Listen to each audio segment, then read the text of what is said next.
Hi, Jordy. How you doing? Good, great. You won't remember, but we talked like 3 years or 4 years ago, I think, with the album Right. But Yeah. we talked on the phone. You were driving somewhere or going by. Okay. It's all at my age. It's Yeah, all yeah. a blur. You know. But it was great talking to you back then, and really happy to see you this time. Good to see you too, man. How you doing? Good, good. Here is very warm. I don't know. You're in Germany? No, right now I'm in Southern California, so Ah, it's beautiful here. okay. Yeah. But you're still living in Germany or No, in Denmark. in Denmark? So I'm half the time in California. I have a house here, and then we have a house in Denmark also because my wife is Danish, and our three kids live in Denmark, and also her family is there. So we have a house there also. We are back and forth. Oh, that's cool. Great. Then you have two places, so when you get bored from one Yeah, to the other. yeah, man. Okay, well, congratulations for the new album. You have been very prolific lately and recording many albums. And when I was listening to the album and taking care of the lyrics, I thought that you would say that this album you released is the one that you have been more involved in kind of like a political sense and social implications in the world. And Well, let me tell you this: the title track, "Sign of the Times." The lyrics of that were written by my wife, Marie, who's also my manager, but she's my songwriting partner. And we've written songs together for many years. But when she gave me those lyrics, it kind of okay, we can kind of continue with this sort of theme and kind of just take a look at what's going on in the world because the world is a pretty scary, fucked up place right now. I think you'll agree. And definitely. so we just sort of decided let's take a look around. Let's take a look at what's going on. You know, and it's not. We're not really getting political. We're just taking a look and trying to report on what we see. You know, Yeah. does that make sense? Yeah, yeah, completely. And I agree completely because right now the world is like many wars and it's very polarized and I already read that you were saying that this album you were trying to show the anger and distress that the world is living in and because you're a little older than me and have been many years in, in the music and do you think right now in general the world is worse than in that you have lived in the world? I mean, it's I the think it's a very I don't know how to put this, but I think the world is going in certain directions that are not good. We seem to be going backwards in our understanding and our caring for each other and our, without getting too political, especially with what's happening in my country, it's affecting the entire world now. And the wars, the lying, the hatred is getting worse, the division. And I have to say, I think a lot of it is made worse by things like social media. Mhm. Um, for example, let's make an example. A group like the Ku Klux Klan in America, which is all about hatred. In the old days, if they wanted people to join, they had to talk to them. It was word of mouth. Now they can go on the internet and find people who feel the same way, you know. And I'm not so sure in some ways that the internet and social media, you would think they would help with understanding. The fact that here, like right here in this cell phone that I'm showing you, I have all the accumulated knowledge of mankind since the beginning of time. It's all right there in that phone. You can find it. And you would think that would help understanding. That would help people getting more knowledgeable and more free with each other and more kind, but it's working the opposite.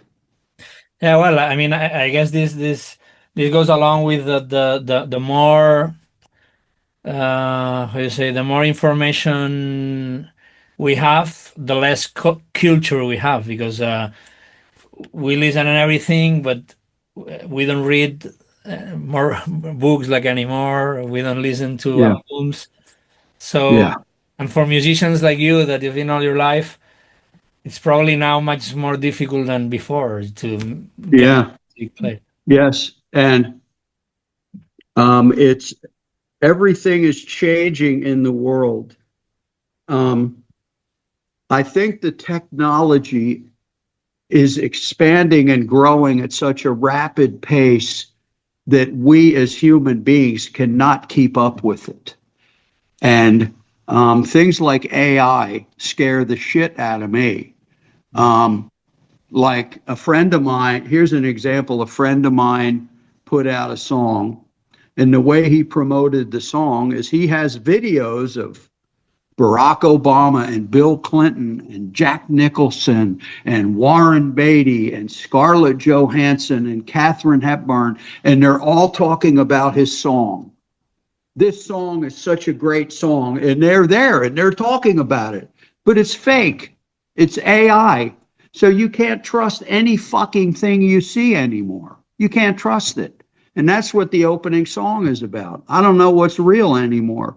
And so here's this social media, which people go on to get opinions on things and helps them get ideas that they're going to vote on, right? And you can't even tell what's the truth anymore. It's a scary fucking time, man. Yeah, I actually that was one of the questions I was gonna do because the song artificial, because I love the sentence you say everything seems artificial and I can know what's real anymore.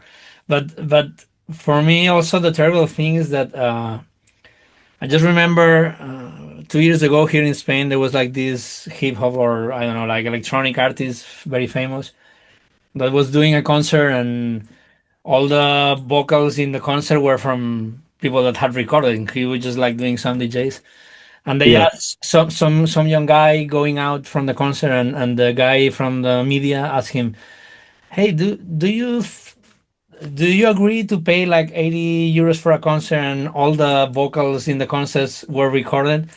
And he just said, "I don't care. I just come to see the guy." Like, Yeah. and Yeah. people don't come to just I go to a concert, WALTER TROUT concert, I want to see you play, hear you sing, listen to the band. So is that Well, if you come to see my band, there'll be 4 or 5 musicians, and we're all playing and we're all singing, and there's no tapes that we're playing to, and there's no fucking auto tune, and it's just music being played and created by human beings, and there's mistakes and there's flaws in it, and that's what makes us human. yeah. And talking about that, the musicians, I think you recorded with your musicians that you always have been recording in the last albums, no, which Michael Yeah. and Teddy. How is working with them? Do you write your songs and rehearse the songs with them? Do you change things when we rehearse? Well, this album we did like also with the same. We do pretty much the same. I write the songs. I wrote a lot of this one with my songwriting partner, who I'm married to, and write the songs and then rehearse with the band, and we arrange them together.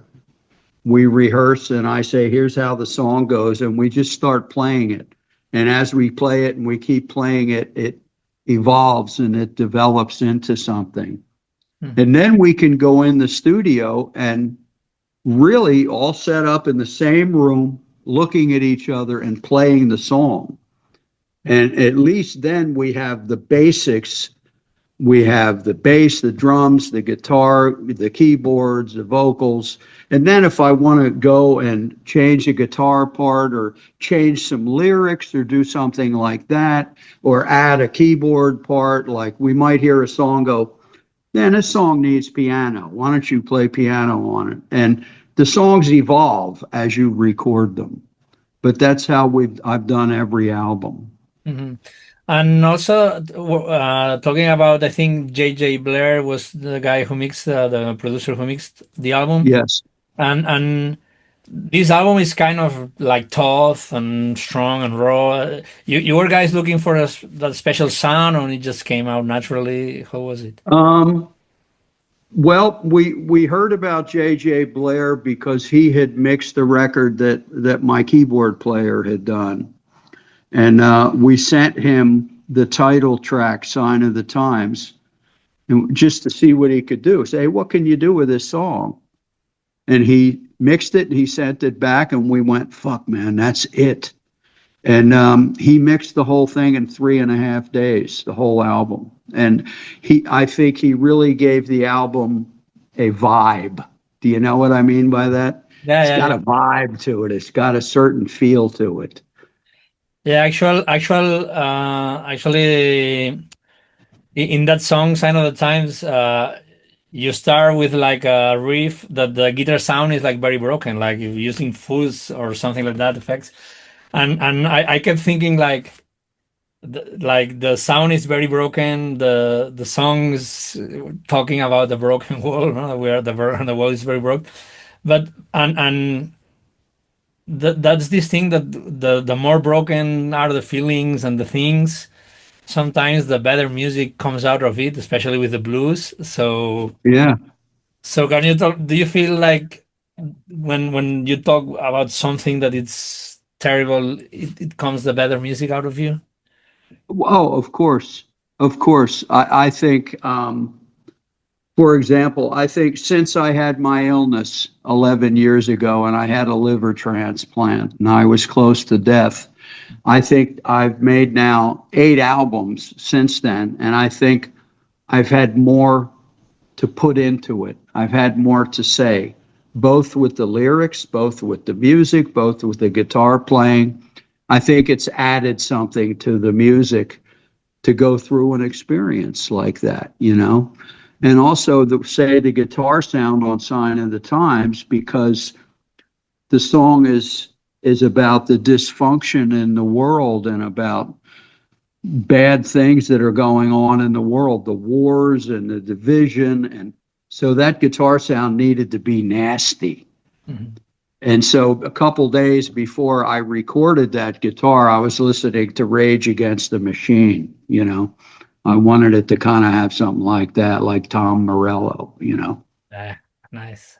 And actually, that you mentioned the problem you had with the liver, and because we are like talking about so many bad things in the world, one of the good things of the media, at least, is that I think you got help from all your fans with that, right? Oh, we got help. That's the only way we were able to keep our house because I make my income really from touring. Hmm. And I didn't play a gig for over 2 years. Hmm. And we would have had to sell our house, and I don't know what we would have done Hmm. because I had no income. So the fans rallied around us and helped us, and it was beautiful. It was just beautiful. Yeah. So for you now, it's much more, I guess it's much more emotional, right? Playing gigs with all the fans. Of course it is. And I can tell you something else. You know, I had to relearn how to play because I had brain damage and I lost the ability to play the guitar when I was sick. So I had to start all over again. And it took me a year and a half, and I practiced every day and I relearned it all over.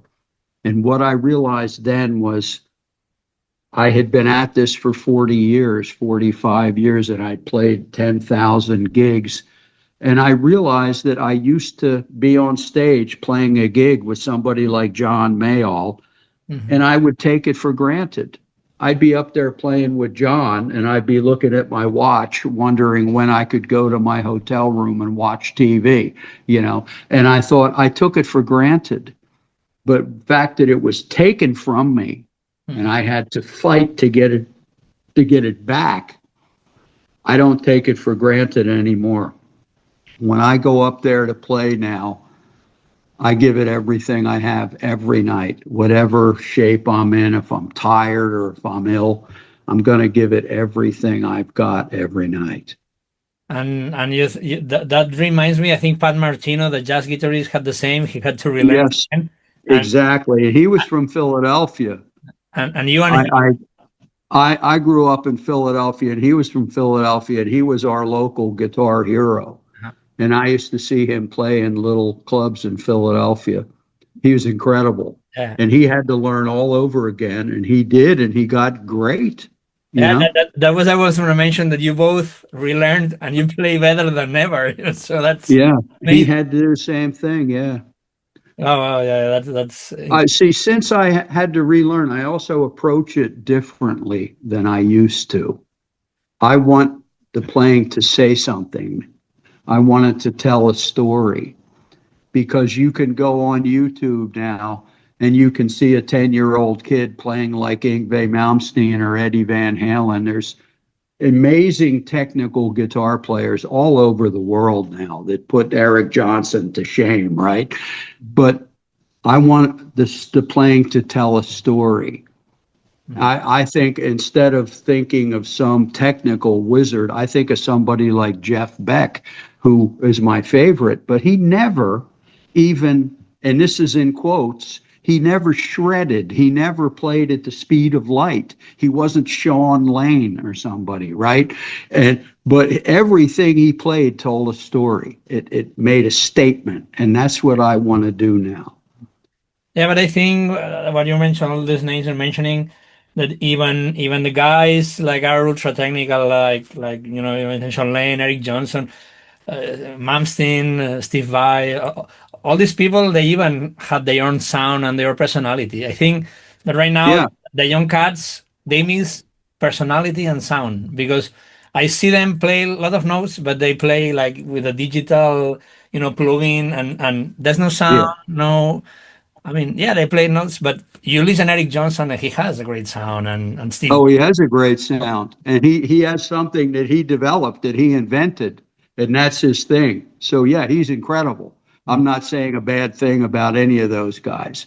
I'm saying it, but you can see guys playing like that now all over the place. Steve Vai invented something. Eric Johnson invented something. Yngwie Malmsteen invented something. But now there's these young players out there that do that, and there's hundreds of them. You go on YouTube, they're all over the place, you know? And so I realized that technical players, there's a lot of them out there. Mhm. And what I want to do is not think about technique. I want to think about communication. And what do you think? Like let's say here in 2 weeks, in the 17th, I go to see Marcus King. That he's very young and he plays, I love Marcus King. He's great. and he plays also with the Wolf. I don't know, either you know the band from Netherlands, the Wolf. They play very good too, like 70s rock. Yeah, So yeah. there's like a new generation also of young people that is going back to the roots, which Yeah, and he plays incredible. You know, is great. he sings great, he plays great, but he's also playing, making a statement. His playing says something, right? It's not just showing off. Mhm. He's got emotional content, and that's what I want too. I want I want to feel something. And to make people feel at the end. Yes. Yeah, and he's incredible at that. He's one of the best out there. And talking about this, you're talking in the song "Remember." I think you wrote a line, this is a line that you say, "Maybe I'm just a Norman. Seems like I'm in love with a memory, but I've got something here still living inside of me," which I think is a beautiful song. And yeah, maybe you're all, but that you're singing and playing and writing is feels better than ever. And I would like to know, after so many years in the music business, how do you still keep the love and passion for doing what you're doing? It doesn't go away, Jordy. It's my calling in life. I'm going to lose it here. It's my reason to be, Mm. and I am filled with music, Oh, that's beautiful. and I love it, and it's endless. No matter how much you learn, Mhm. you realize you really don't know anything. So there's so much, it's endless. You can never learn it all. You can never be your best. You Mhm. can work on it, and tomorrow you can play something you haven't ever played before. And that possibility that every night you go out, it can be the best gig you've ever had. Mhm. And there's that possibility, or it could be the worst gig you've ever had. And that keeps it exciting. And also in with writing, you can say what you need to say in music. And like on some of these songs, like on I Remember, on the guitar solo, instead of going and playing 10 million notes. No, I want to play a melody that says something. Mhm. So it's endless, and it's beautiful. And I fall on my knees many times, and I thank the higher power for giving me this gift, because it has been my life, you know. Yeah, I think the power of the melody is the most important. I always go put the example of Frank Sinatra, that he's the for me is the singer that he never changes a note from the melody. He just sings the melody Yes, is. sing the melody. Exactly. Exactly. You know who else sings the melody is Dionne Warwick. And she's the one who sang all those incredibly beautiful Burt Bacharach songs. Mhm. My favorite song in the world is Alfie by Burt Bacharach. Mhm. And all these other singers, they changed the melody. She said, and the melody is so beautiful. Don't fuck it up, man. You know? Yeah, So she sings the melody, all those great Burt Bacharach songs. She sings the melody and she doesn't fuck with it. And even singers that I love, I think um, Aretha Franklin was probably the greatest vocalist of the 20th century. But there are certain tunes I've heard her do where she changes the melody so much I changed it. I go, I don't want to hear this. I admire her too much to listen to her fuck this song up, right? yeah. Yeah, I think that I feel the same. For me, one of my favorite female is Tina Turner, which for me is like the ultimate rock singer, and she's pretty simple singing, just like Yeah, this, and you know. yeah. It's sing the melody and do it with your heart and your soul, and that's all you need. And, If somebody's written a beautiful classic melody, don't fuck it up. and and how important has been your wife, Mary? Because I guess she shares like common musical taste, and she's your manager. She's your writes with you. I don't know if she plays any instrument or. She plays piano and violin, but she doesn't do it a lot anymore. But she is musically trained. But she and I have written together for a long time, all the way back to my God, um, my this is my 32nd album. On my third album, album number three, so that would have been 91. In 1991, I said to her, I had a dream last night that I was singing a song called Fast Moving Traffic. An hour later, she handed me a set of lyrics and goes, here's the lyrics. And if you look up that song, Fast Moving Traffic, from 1991, she wrote the words. So we go all the way back that far with it. Wow, that's a long way, and that's beautiful. Yeah, and that's nice. And I was watching that you're gonna do like a tour and in Europe and I think in US too. but you are not coming to play in Spain. Why you think it's I don't know if we're coming, but we're going to Europe in October and November. Actually, I'm coming back to Europe in like a week and a half or something. I'm playing in Italy. Mhm, I'm not sure where I'm going to be, but I will be in Europe this month, mhm, but I'm not sure where. And that's only a short tour. I think it's about 10 shows. mhm. But then October and November, I do a big European tour, but I don't think we're coming back to Spain on this one. I wish we were. I had a great time last time we played there, and we had really good crowds, you know? Yeah, I hope you come back. I saw you play in Spain with John Mayall back in '91, and I don't know the other year, two times when you were playing with Coco Montoya in Yeah, yeah. shows. I had a great time playing with John Mayall, you know. Had a lot of fun with that man. I miss him. He was like a father to me. Yeah, and your Coco blew my mind because I was starting, I mean, I probably 17, I started playing guitar at 14 or something, and I remember, and I'm left-handed, and I remember watching Coco playing with the strings backwards, and it just Yeah, blew my mind, and you both guys, I have like tremendous good memories from those two shows I saw you. yeah. Oh, that's great. Yeah, cool. He's still a good friend of mine. I just talked to him on the phone like 3 days ago. We had a nice long talk. Wow, that's beautiful. You should do an album together. Sometime, yeah, yeah. That would be great. Okay, let's talk about another song from the album, the song "Heart No More." I think it has to do with a wall of drugs. So I would like to know if you want. That's about drug addiction, and it's a metaphor for drug addiction. That I cut myself, right? That's this. Mhm, And I was a heroin addict from 1975 through 1977 for 2 years. I was a heroin addict. I hardly even played the guitar, you mhm. know. So it's about those days. Yeah, And that's another one. My wife, she wrote the second verse uh-huh. because she said to me when I was writing the song, she said, you know, when you're a drug addict, you're not just hurting yourself, you're hurting the people that love you.